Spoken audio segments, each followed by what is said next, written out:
Yeah! You know who it is, you know what it is. I'm your host, Billy D. Braille, aka Mr. Talk It, aka the voice box of the culture, man. The station you tune into is Talk It TV, man. We coming through my first installment of Talk Your Talk. We got Athens pillar, legendary coach, Dreco Thomas. What's going on? So I want to start off by getting into, you've been around sports and athletics your whole life. Like, what was your first introduction to sports? That first attracted you to sports?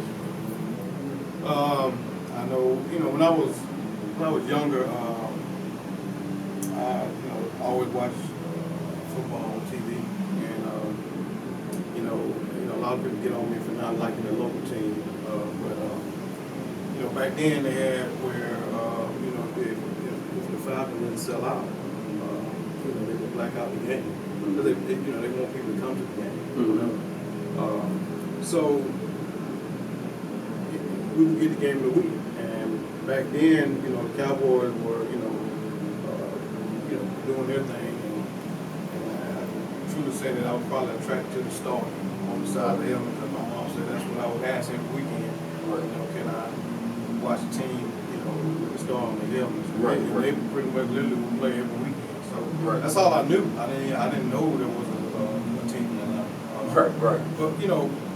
But my actual first memory, something that I can remember. I still remember like it yesterday. I grew up in a place.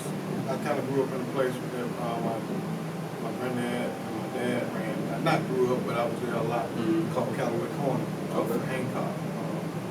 And we had a pool hall on one side of the street. Across the street, at the bottom, it was kind of more. They had like a little kind of like a juke joint at the bottom, and then the second level. I never knew what it was. You had like.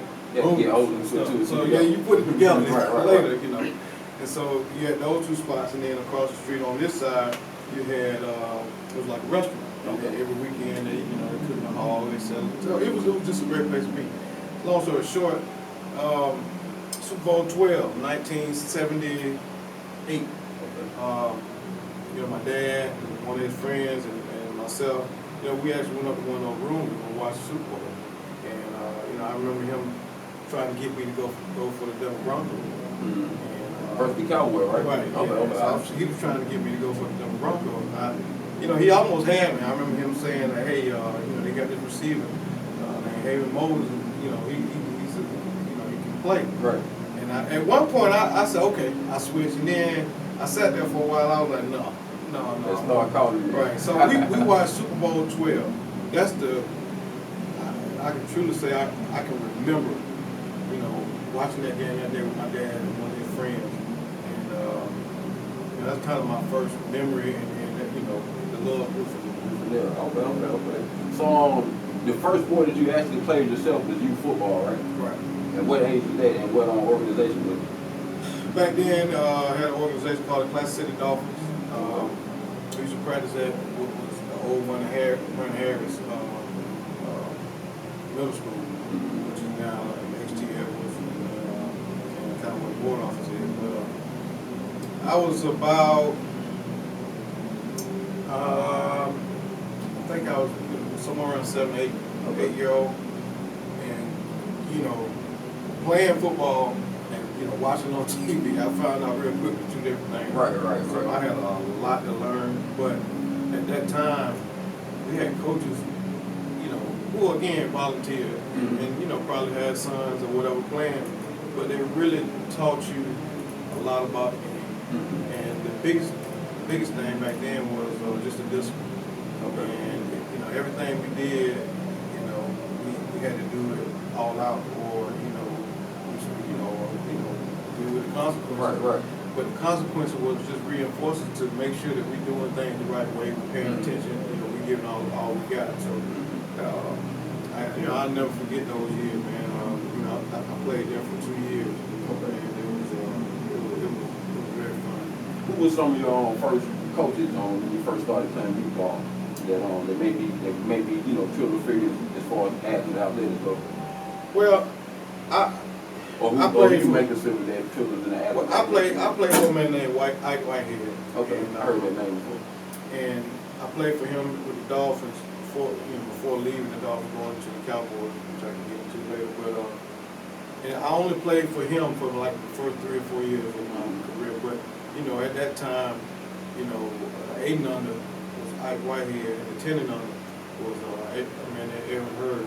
So the 12 and under was a man named Pete Fair. Okay. And so when you really, right. So you look forward to playing for those guys, moving up those guys. So I played 2 years, on the 8 and under, and I'll never forget. I was sitting at home at my grandmother's house, and the phone rang, and I picked up the phone, and it was Coach Whitehead basically telling me that he was, starting a new organization, and right away I wasn't interested at all. Not interested. I'm a Dolphin. That's all I know. Right. Until he told me the name of the team. Cowboys. So he told me. He said we're gonna be called the Metro Cowboys. That was. The conversation was over. I was like, I'll be there. Right. So I ended up going to the Metro Cowboys and played for him 1 or 2 years, and then he moved up with his son, with the 12 and under, and so then brought in a man named Robert Craig, who coached us on the 10 and under for a couple of years and played for him. But there was a lot of assistants that came and went. Some of them, passed away or whatever. But I wish and some of them I can't even remember the name. But there was so many people that came through during that time that just volunteered. If I see them today, I just thank them, appreciate it. Right. For all that they instilled. Right. So around that era, they had was it C-team ball or B-team ball? When did you start playing for was it 6th grade where you could play for the high school, or was it 7th grade? Well, back then it was called the C-team, and the C-team was 7th, 8th, and 9th grade. Oh, they all played together. Right, they all played together. So you can imagine how many people were on that team. Okay. So honestly, I went a year without playing. I never do that myself. Right, I was trying to play. In my 7th grade year, I was trying to play. My 7th grade year I did, but my 8th grade year I was going to try to play back in the youth league, and I was overweight, and I didn't play on the C team my 8th grade year. Okay, let me ask you something. Knowing you personally, was it the time when you was jogging and you had the trash bags? No. You remember that? Yeah. Okay. That was later on. Yeah, that was that. Okay. That was later on. Okay. I think I had graduated. Okay. But I know what you're saying. Yeah, back then the coaches used to, they used to cut out these trash bags and stuff and have us run and lose weight. I thought you were talking about another time. Okay. But no, we did that.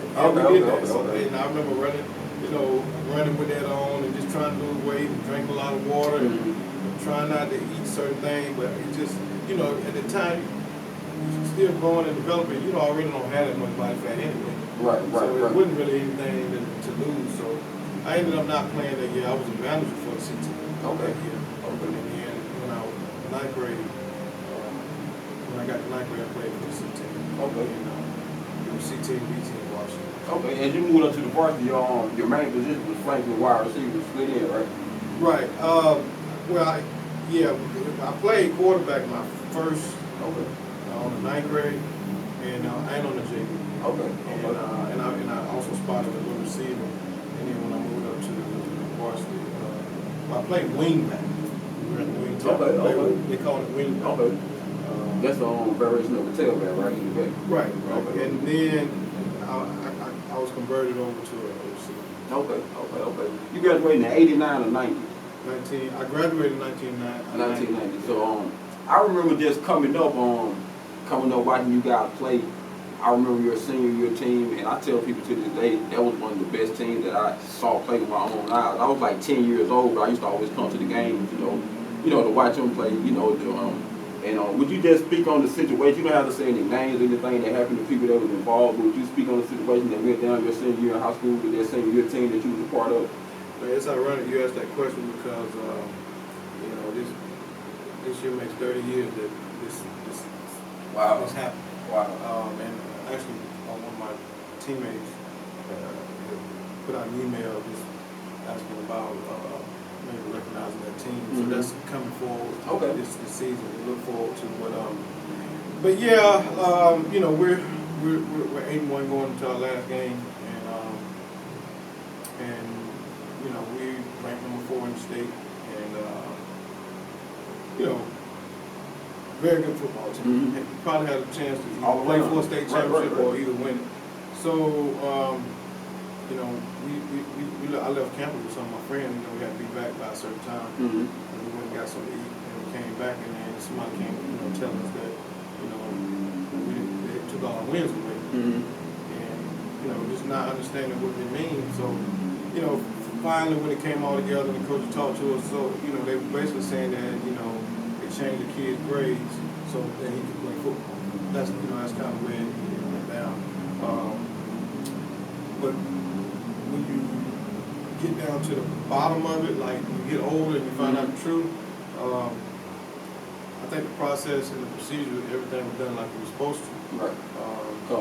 But you know, in that time, you couldn't sort through everything within a week. Right, so right. we're going into the playoffs. 17, 18 years So we're going to the playoffs. It's like, you know, you got to play that next Friday. They can't hold it up for us. So, you know, for us to see if they did it right. But, so yeah, they took all our wins away. So that night was the only game on paper that we actually won. I remember, I forgot y'all played. I remember, just like I said, I was like 10 years old, but I remember like the whole vibe on this side of town, like that Friday when they played, it was like a vengeful feeling. Like everybody knew that. What team was it again? Everybody knew that they didn't stand a chance that night. Like, and they went out and showed everybody that they were really the best team on paper. I mean, not on paper, but regardless of what happened on paper, you know, without the player that they happened with, you right. know. And it's like, you know, the funny thing is, you know, we had beat Bucks-Up that year. You know, they went to the state championship. Right. And we really felt like, you know, that would have been the team for, I don't know if we would have won it, but I think we would have been it. And, right. And probably. Also from that team that also introduced the 4 backs that went on the next year to be known as the 4 Horsemen, correct? Correct. Jason Carver, Andre Howard, Dusty Gunn, and Joe Wing. You know, they, you know, the origin and kind of the basis for that group kind of just started my senior year. And, you know, those guys were juniors. You just knew that they all 4 were going to be special. You know, 3 of those 4 guys started that year. And I think the 4th guy kind of split time with one of my seniors. But you just knew that they were going to be special that next year, and they were. And they went on to have an outstanding senior year. Right. And I'm just glad to be able to say I played with them. Right. Also, from your senior year team, what were some of your standout teammates or your favorite teammates that you shared in your 4 years of high school experience with being a Cedar Shores Jaguar? Well, to be honest with you, that whole senior unit was, we were very close. I mean, we did a lot of things together. But you know, for the viewers, it don't. Right. We did a lot together. We were extremely close. But I mean, I'm sure you met a lot of those guys because you know, they came to the house a lot. John Hitchcock. Right. Say the cornerback. Safety. He played all. He actually played a little linebacker. Right. Lamar Mathis. He was a defensive linebacker. Right. And Sammy Beasley, the linebacker. Anthony Favors. Teammate. Right. Kevin Burton. Okay, I remember that too. Kevin Payne. I'm probably forgetting some people right now, but Jermaine Howard, Alabama. Okay. You know, so we were all close, and in some way we all still keep in contact. Right. Yeah. I'm gonna tell you one thing I remember. That quarterback name, I still to this day. Dusty Gunn. Dusty Gunn. That's like the awesome quarterback name of all time. I used to be like, man, it's like he was born to be a quarterback. Yeah. Dusty Gunn. He actually was. Some years later, his name was in Sports Illustrated or something. Really? And it might have been for his name. I can't remember, but yeah. Okay. Dusty's been back in the Athens doing some things, and I think he just took an athletic director job in Tennessee. Okay, I know Ricky had him on this show one time. Rick King, he didn't graduate with me. He was on that team. He was on that team too. Yeah. I want to shout him out, talking random ish. You know what I'm saying? Y'all check his show out too, Rick King. he does a good job. Right, yeah. Okay, also I want to roll into, how did your coaching career begin? How did you first get into the coaching world? I mean, I know the story, but for the viewers out there who don't, what was your introduction to getting into the coaching life? Well, you know, like, again, a lot of people won't know this, but you know, I probably, I don't know if I ever would have got into coaching, but I remember, you know, finding out that you were going to play Little League football. And so the first day of practice, and I remember your mom asked me, would I take it? And I said, yeah, I'll take it.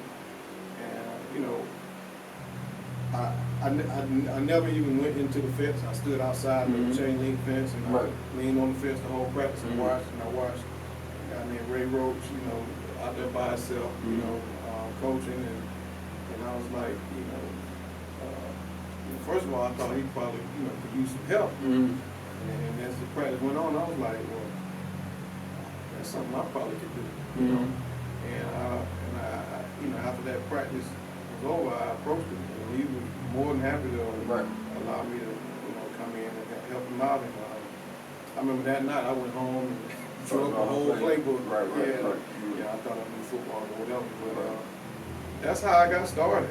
Like, you know, I didn't know where I was going with my life at the time or what I was going to get into. You know, I was in college, but still didn't know what I was going to do. But coaching became a big part of my life that day. That day, right. Like, as you stood over on the side over there, could you, like, looking back now, could you, like when you was watching everything go on, you felt that feeling? Like, maybe this is what I've been searching for, just from watching kind of before you even, you know, say that you was going to coach? Yeah, I was. Like, I feeling you had got since you suited up. As far, I mean, as far I really was like, you know what? I thought back on my youth league days and how those guys and what they gave to me, and then my playing days, and you know, even what happened in '89 with the whole grade changing thing, whatever. I would, you know, like to see how some of my other teammates feel with it. Yeah, there's an empty feeling right there. Like, you know, we didn't get to finish what we started. And I felt like my way to finish or get some accomplishment or whatever was maybe to give back to younger guys and have them be successful and see them be able to finish and fulfill. So those are some of the things I thought about when I was sitting there watching. Okay. And also, I just remember the scene for that, around that era for like Athens youth football. Like, if you weren't alive and around during that time, like, you wouldn't understand the feeling. Like, when we used to suit up and play, like, against the CYA coach, they used to be like far from the person to see the shows. Like, literally, you would have 100 people on the sideline, like, and the atmosphere, like, was kind of built up.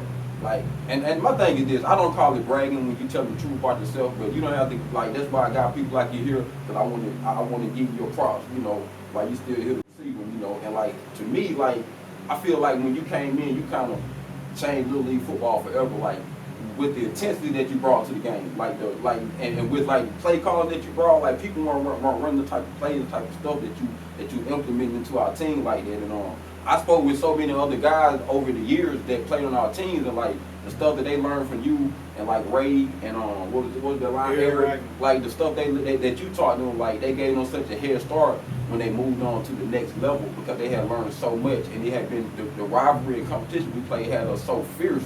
By the time we got to the next level, like, mentally, we want a whole nother level, you know. And I just want to give you a props for that, because just from, you know, being there and on the outside looking in, you know, I saw that. Well, I appreciate it. I don't know about all that legendary and all that, but, you know, I just know that I look back on, you know, when I played Little League football, it was very disciplined and it was very physical, and you couldn't have any fear. Right. And so we had to get each player of mine that, you know, you're going to be as physical as you can be. I mean, you know, within the rules, we're going to tackle, we're going to block, but we're going to do it with all we got. Right. And we want to make people quit. We want to make people submit. I mean, honestly, take away their will to compete.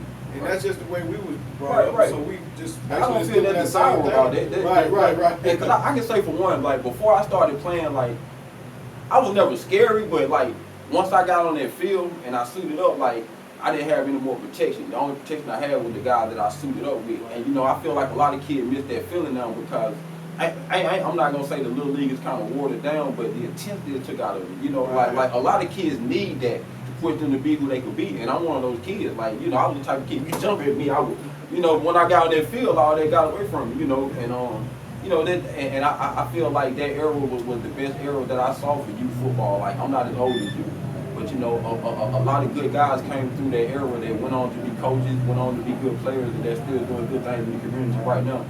And that's what it's all about, is seeing those guys be successful. And if you're able to instill a little discipline in them with football, you know, that discipline can travel to all areas of their life. And so I love to see those guys today and see, you know, the good things that they're doing. You know, some of those same guys I coach are now, you know, coach. Right. Okay, also, how did you first join the Cedar Shoals coaching staff? And how did that experience first begin?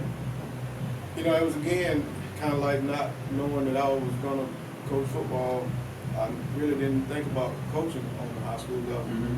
And, you know, one day I saw a man named Terry Turner, who was actually the defensive coordinator at Cedar Shoals. And, yeah, we talked, and I was just telling him about my team, and, you know, he had me up there, I'm telling him about the team, and, you know, how we play, and I told him, you know, I invited him to come watch. Mm-hmm. And I still remember the day he came and watched, and after the game, he was like, you know, Coach, he said, you do a good job with the kid. Mm-hmm.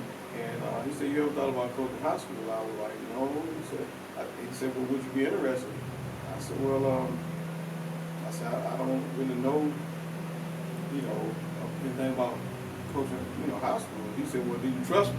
Mm-hmm. I said, yeah, I trust you. He said, well, I got you. He said, you just let me know you're interested. He said, let me do the rest. Mm-hmm. And, you know, I'm still like, was that real? So, right. And you know, you like, okay, yeah, maybe. But then he went and talked to Scott Wilkins, and then he called me back and said, hey, you know, Coach want to bring you in for an interview. Mm-hmm. And I was nervous because I'm like, what if he asked me something? Because I don't know anything. Right. But you ended up knowing more than you thought you would. Well, yeah, and I still remember, one thing I remember about that interview, he actually, you know, it was for a defensive back position, coaching position, and he asked me to draw a cover two. Mm-hmm. And, you know, I couldn't do it. Mm-hmm. I didn't know. You know, I remember, I remember from high school. Right. So I had a little bit of a clue, but just didn't understand, you know, everything that goes in it. But I think what Terry Turner saw in me, and what Scott Wilkins saw in me, was somebody who was hungry and willing to learn, and that if we invest good time in him, then, you know, he'll be a good performer. And I think that's what happened. And they gave me a chance with no experience. I mean, most guys, you're going to coach on the C team, you're going to coach in ninth grade, you're going to coach the JV, which I did coach in JV. Right. But I was a varsity defensive back coach my first year. Right. That didn't happen. Just to add on to that, from the just being around the school and the team around that time, like, also I feel like a part of that was they knew about you from players that had came through your youth program that had played for you, because your name had always rung bells during those years up there. So they knew about you and they knew about the talent that you had prepared. So I feel like that kind of helped too. With guys like, you know, guys like Rod that came through there, a lot of more guys that played with us, you know what I'm saying, the Barnett brothers that they saw that benefited from. Those guys were more advanced. Because you know, no matter what, on Friday nights, I was at the game. Right. You roll with me, and, you know, Stacey Everhard, every Friday we going to the game. And you can see those players that we had coached and that we had prepared, you know, those were a lot of better players. Right. And so I can see what you mean by, you know, those players were prepared for that level. Yeah. So what and you say you started as a defensive back coach, second year coach? I was defensive back coach my first year, and you know, the defensive back coach the year before, Chad Cole, had done a good job with those guys, and he taught me a lot, learned a lot from him. But you know, walking into a situation where you got Tony Campbell, who, you know, went to play for Tennessee, and Mayu Hull, and Hakeem, James Johnson. Yeah, James Johnson, Hakeem Long. Right. Three of them seniors, but they all. In my opinion, that was the best secondary. They made it easy for me. How many interceptions y'all got that year? I can't remember how many we got that year, but it was significant. But each one of those guys had, you know, a good number of interceptions. Right. It was a fun year. And then the very next year, Coach Wilson brought me on the offensive side of the ball, and I coached receivers. Okay. And then after that, the defensive back coach left, so I went right back to defensive back. And I stayed defensive back coach for a lot of years. Okay. Before moving over to the offensive side of the ball. Okay. You walked into the head coaching position for a second or two. Would you want to speak on this? Yeah. Well, I mean, I was an offensive coordinator. I coached pretty much every position, probably except for the defensive line. I think I coached everything else or whatever. But I was in a situation where I had applied for the job and didn't get it, but I had already, the guy who got the job, we had already said that if we get it, I was going to be on the staff or whatever. So I was going to be his offensive coordinator, so we going into summer. We did spring and going into summer, and then I got a phone call one day, basically saying, the principal telling me to come to the office. She brought me in and basically was like, you're about to be the next head coach. And I was like confused, and basically her telling me that the existing coach was resigning and that they wanted to bring me in. And I didn't know how to feel because he was a friend of mine, and hoping that everything was all right with him, but also just finally the position that I've covered it so long, I got an opportunity to have it. I did it for 1 year, and I think for the most part, but getting it at the time I got it, I think it was successful. Right. You didn't have before all season to prepare with that current team that you led.